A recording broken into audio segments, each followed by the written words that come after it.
పుణ్యశైలి గారు, ఏ పొదుపు మంత్రం గురించి ఏం చెప్తారు? మీరు అందరూ పొదుపు పాటించాల్సిందే, మోడీ గారు చెప్పినవి సరే, కొన్ని సందర్భాల్లో కొన్ని ఉంటాయి, కానీ చంద్రబాబు నాయుడు గారు చేస్తున్న షో గురించి ఏం చెప్తారు?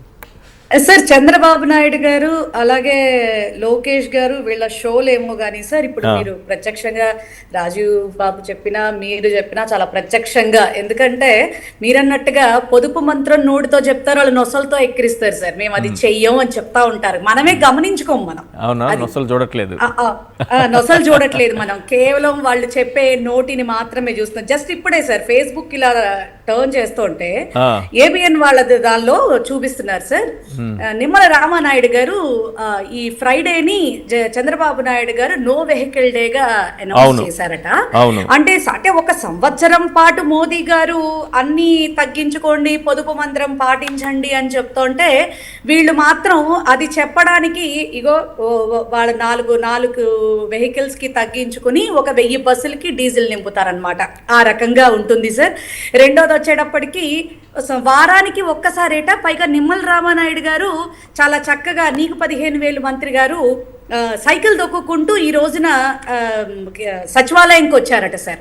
దాన్ని నిజంగా ఆయన ఎక్కడైతే ఉంటున్నారో ఆ ప్లేస్ దగ్గర నుంచి సచివాలయం వచ్చేంత వరకు కూడా చక్కగా ఆ షో చేయడం మాత్రం ఉంది, చూసారా సార్? నిజంగా ఎంత అద్భుతంగా ఉందంటే, ఆయన నీకు 15,000 నీకు 10,000 అన్నారు, ఇవ్వాలని కూడా అనుకున్నారు, కానీ సంక్షోభం వచ్చేసింది కాబట్టి, ఇప్పుడు యుద్ధం వచ్చింది కాబట్టి ఆయన ఇవ్వలేకపోతున్నారు. మరి జగన్మోహన్ రెడ్డి గారు మరి ఇవ్వలేదని ప్రచారాలు చేశారు కదా సార్.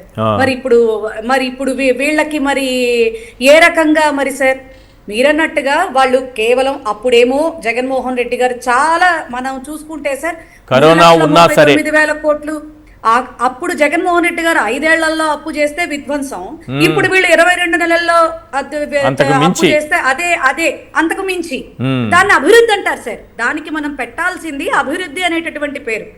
జగన్మోహన్ రెడ్డి గారు 4 పోర్ట్లు కట్టి మరి ఇండస్ట్రీస్ ని మరి ఎంతో గొప్పగా తీసుకొచ్చి అన్ని రకాలుగా మరి ఉద్దానం కిడ్నీ సెంటర్స్ అన్ని కట్టి తీసుకొస్తే ఆనాడు విధ్వంసం. ఈ రోజున సింహాచలం కొండని వీళ్ళు తవ్వేసేసి మరి ప్రైవేటు వ్యక్తులకు ఇచ్చేస్తూ ఉంటే ఇది అభివృద్ధి. ఇది సార్ మనం తెలుసుకోవాల్సింది ఏంటంటే, వాళ్ళు నోటితో మాట్లాడతారు, నొసలితో వెక్కరించేటటువంటి టైపు ఈ కూటమి సార్.